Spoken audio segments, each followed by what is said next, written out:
భగవంతుని సన్నిధిలో అడుగుతున్నా, నిర్భయంగా త్రికరణ శుద్ధిగా దేవుడి మీద ప్రమాణం చేసి నిజం చెప్పు. ఈ అమ్మాయిని పెళ్లి చేసుకోవటం నీకు మనస్ఫూర్తిగా ఇష్టమేనా? ఇష్టమేనండి. ఈ అమ్మా, ఈ అబ్బాయిని పెళ్లి చేసుకోవటం నీకు ఇష్టమేనా? ఏంటి సిగ్గుపడుతున్నావా? ఇలా చూడు, సంప్రదాయ ప్రకారం నువ్వు నోరు తెరిచి ఇష్టమేనని చెబితేనే ఈ పెళ్లి జరుగుతుంది. తలెత్తి చూడమ్మా.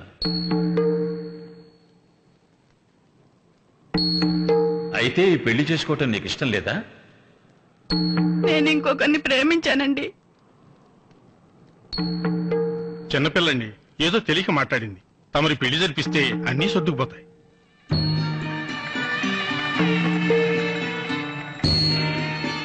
తల్లా చూసావా, మన ఇద్దరం ప్రేమించిన పెళ్లి చేసుకోలేకపోయాం, ఊరి పెద్దల్ని ఎదిరించలేకపోయాం. అందుకే నిర్ణయం తీసుకోవాల్సి వచ్చింది. చావు గురించి నేను బాధపడడం లేదండి. ఎంతో మంది ప్రేమికులు చచ్చిపోతున్నారు. మన ఇద్దరం ప్రేమించిన వాళ్ళతో కలిసి జీవించలేకపోయినా చావడానికి కూడా నోచుకోలేకపోయాం. చూసారా? మనల్ని మర్చిపోయాం, వాళ్ళనైనా సుఖంగా ఉండండి.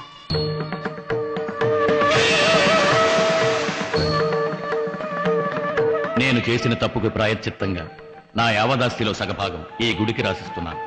నా గుమస్తా కూతురికి, ఆ అమ్మాయిని పెళ్లి చేసుకున్న వాడికి పట్టిన గతి ఇక మీద ఈ ఊళ్ళో ఎవరికీ పట్టకూడదు. వాళ్ళ జ్ఞాపకార్థంగా వాళ్ళు దూకు చనిపోయిన ఆ బావిని ఈ రోజు నుంచి మూసేయండి.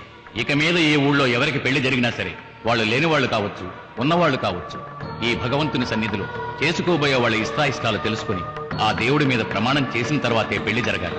అలా జరిగే పెళ్లికి తాళినిచ్చి సారినిచ్చి నా కుటుంబం జరిపిస్తుంది.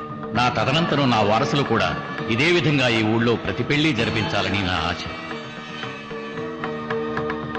ఆడి గడితే అన్ని అవే సర్దుకుపోతాయండి. మీరు పెళ్లి జరిపించండి. మా వంశపారంపర్యంగా వస్తున్న సాంప్రదాయాన్ని నేనిప్పుడు మార్చలేను.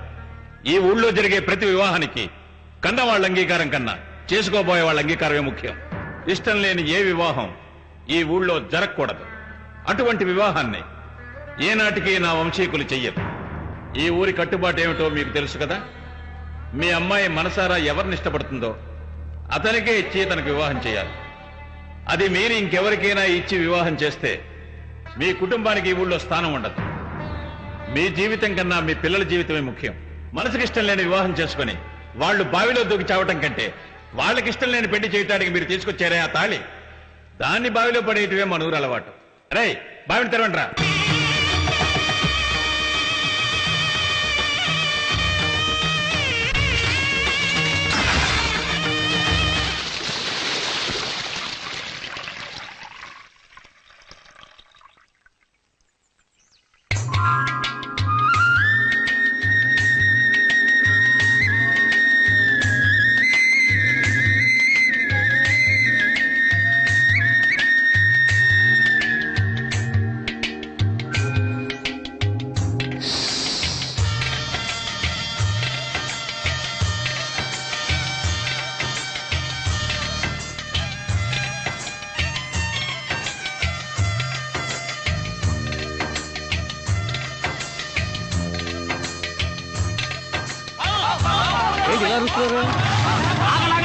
ఏమైంది? అరే ఆడవాళ్ళ ధైర్యంగా పాముకి పాలు పోస్తుంటే మగాళ్ళు అయ్యుండి అమ్మో అయ్యో.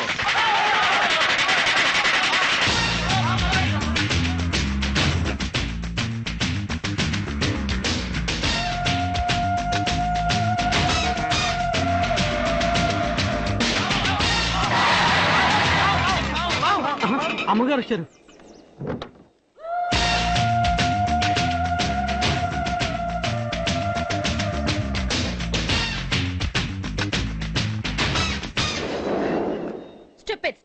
ఇది ఎడ్ల బండి అనుకుంటున్నారా? కారుకు అడ్డంగా వస్తున్నారు. నేను వచ్చిన స్పీడ్ లో గుద్దుంటే మీరంతా కొండకు వెళ్లి గుచ్చుకుని ఉండేవాళ్ళు. ఫూల్స్. క్షమించండి అమ్మా, పాము చూసిన భయంలో ఇలా పరిగెత్తుకొచ్చేసాం.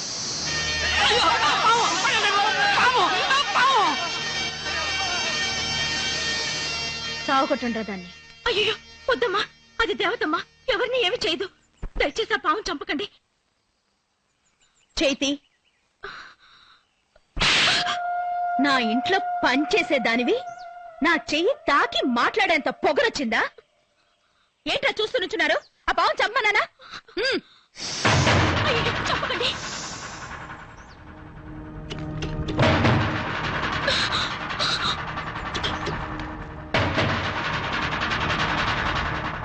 దేవుడా కాపాడు స్వామి. సుబ్రహ్మణ్యేశ్వర కాపాడు స్వామి. అమ్మా పుట్ట గుడి లాంటిది, దీన్ని పోయి ఏయ్ చమ్మని చెప్పానుగా, చెప్పింది చెయ్యి.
నీ పాట బ్రహ్మాండంగా ఉంది కానీ అది అలా ఉంచు. ఆ ఉట్టి కొట్టడం చేతగాక మన ఊరి కుర్రాలంతా అల్లాడుతున్నారు. అది ఎవరు కొడతారు?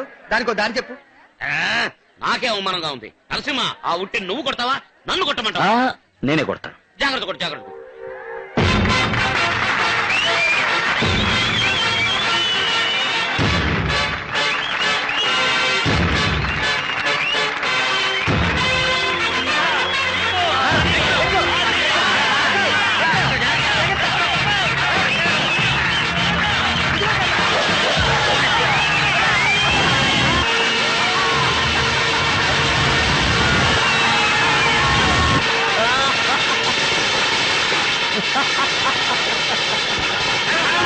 ఏమ్మా తోలుల్చి పారేస్తాను పాడావా. ఏంటన్నయ్య నరసింహ ఏం తప్పు చేశాడని అటు తిడుతున్నావు? ఇలా చూడు, అసలు వీడు ఎవరిని అడిగి చేసే పని వదిలిపెట్టి అక్కడి నుంచి ఇక్కడికి వచ్చాడో అడుగు. అవును, పెద్ద పని, కలెక్టర్ పని, రాత్రి పగలు మెకానిక్ షాప్ లో కష్టపడే పని. ఏ అన్నయ్య నరసింహ ఎంత పెద్ద చదువు చదివాడు? బీకాన్ చదివి ఇంజనీర్. న్యాయంగా కాంట్రాక్ట్ తీసుకుని కదా పని చేయాలి. అయ్యో బాబాయ్, అది బీకామ్ కాదు, బిఈ ఇంజనీరింగ్. అదే కదా నేను ఉంది. అంత పెద్ద చదువు చదివి మన కుటుంబంలో పుట్టి ఆ పనే చేయాలా? తమ్ముడు, నా బిడ్డ సంపాదించి తీసుకొస్తే నేను కాలు మీద కాలు వేసుకొని సుఖపడాలనుకుంటున్నానా? వాడు ఇక్కడ ఉంటే ఏమైనా ఊరికే ఉంటాడా? అడ్డమైన మూకతో తిరుగుతూ ఉంటాడు, అందరితో గొడవలు పెట్టుకుంటాడు, కొట్లాట కేసులో ఇరుక్కుంటాడు. అందుకే వాడిని ఎంత దూరం పంపింది. ఇంత కష్టమైన పనిలో వాడిని ఎందుకు చేర్చానంటావు? రేపు నేను ఇచ్చేది ఎంతైనా కావచ్చు, దాన్ని వాడు చివరి దాకా కాపాడుకోవాలి. అందుకు వాడు కష్టపడితేనే దాని విలువ తెలుస్తుంది. అందుకే అట్టను కూడా నాకు పుట్టారు కొడుకులు. ఏం చేసి ఎడుతున్నారు? మీరు మాత్రం తెగ చించేస్తున్నారు. చూస్తున్నారు. ఇంత అడుగుతున్నా నోరు తెలిసి మాట్లాడుతున్నాడేమో చూడు. పెద్దవాళ్ళు మాట్లాడుతున్నప్పుడు చిన్నవాళ్ళు మాట్లాడడం మంచిది కాదు కదా బాబాయ్? కరెక్ట్ నరసింహ. ఏంటి కరెక్ట్? కరెక్ట్ అని ఎవరన్నారు? రే ఇలా చూడు, నేను ఇప్పుడు ఎందుకు చెప్పాను. అనవసరంగా తిడతారు? అన్నయ్య లీవ్ పెట్టేగా వచ్చాడు. మళ్ళా పనిలోకి వాడు లీవ్ పెట్టి వచ్చాడని నీకెలా తెలుసు? అది అది నా నిశ్చితార్థానికి రమ్మని నేనే లెటర్ రాశాను. ఏమిటా అనుకున్నాను అన్న మీద ఇంత ప్రేమ చూపిస్తూ ఉంటే. అసలు నీకు ఇంట్లో ఇంత ధైర్యాన్ని ఇచ్చింది ఎవరు? అమ్మా, ఎవరు? అమ్మాయి లెటర్ రాయమని చెప్పింది. ఏమిటా? ఏమండి రక్తపోటు అండి, రక్తపోటు మాత్ర వేసుకోవాలండి. అదే పాలు ఏమండి మాత్ర కాదండి, పాలు. మీరు ఎందుకైనా నీకించా ఉండి నేను సంగతి చెప్తాను. ఏమండి ఏమండి ఎందుకండి నన్ను అబ్బాయిని కోపడుతున్నారు? వారు చెప్పారు కనుక మేము లెటర్ రాసాం. వారు చెప్పండి ఇంట్లో ఏ పని జరగదు కదండి. వారా? ఎవడు వాడు? అయ్యో మర్యాద లేకుండా మాట్లాడకండి, వారు చూస్తున్నారు.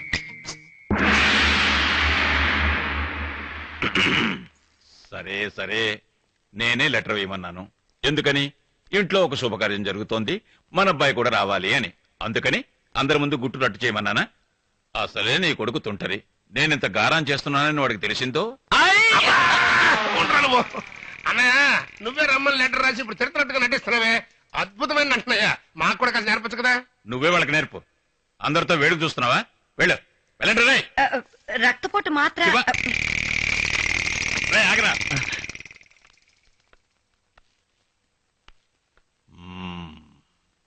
వేళకు తింటున్నావా? తింటున్నా. లేక తిరుగుతున్నావా? లేదన్నా. అది చూసి చాలా రోజులైంది కదా, చూడాలనిపించింది. అందుకే లెటర్ రాయమన్నా. నిశ్చితార్థం అవగానే నువ్వేం వెళ్ళక్కర్లేదు. అలాగే ఓ నెల రోజుల తర్వాత వెళ్ళొచ్చు పర్వాలేదు. అలాగే అలాగే నాన్న. నువ్వు స్టైల్గా అదే సెల్యూట్ కొడతావే, కొట్టు చూద్దాం. అయ్యో మీ ముందు. కొట్రా. అయ్యో కొట్టరే. సరిగ్గా. ఎవడు ఎవడు వాడు? రే గౌరాజు ఏటండి శాల్వా తీసురా. వస్తున్నాండి సెలవు రెడీ అండి ఇందండి వేసుకోండి. కొట్టారేటండి సెలవు బాగానే ఉంది కదండి, నేనైనా చించి తెచ్చారేటండి. నేను ఆ పార్టీ మార్చి వారం రోజులు అయిపోయింది. వారం అయిపోయిందేటండి, ఈ సంగతి ముందుగా నాకు చెప్పలేదండి. వెళ్ళి పచ్చ రంగు శాల్వా తీసురా. దేశంలో అసలు రంగుల కంటే జెండాల రంగులు ఎక్కువేనండి. ఏమండి భోంచంద్ర గాని రండి. అమ్మాయిని రాని భోంచేద్దాం. నేను వెళ్ళి పిలుచుకురానా? నువ్వేం తొందర పెట్టుకో, అదే వస్తుంది. అమ్మా నీలమ్మని ఇంకా రాలా? వస్తుంది గాని నువ్వు కూర్చుని తినరా. పర్వాలేదు, చాలా ఇచ్చిన తర్వాత తింటాను. ఇలా అందరూ దాన్ని గారాబం చేస్తే ఎలా చెప్పండి? ఏయ్ నిన్ను కట్టుకున్న తర్వాత అదే కలిసి వచ్చింది, అది పుట్టిన తర్వాతే కలిసి వచ్చింది. మరి దానికోసం కాక ఎవరి కోసం ఎదురు చూడమంటావు? జోడించి ఏంట్రా అది? ఏం లేదు నాన్న, సాయంత్రం పార్టీ మీటింగ్ ఉంది, ప్రాక్టీస్ చేస్తాను. ముఖ్యంగా కార్యకర్తలను పోవటం మర్చిపోకరోయ్. కరెక్ట్ అన్న.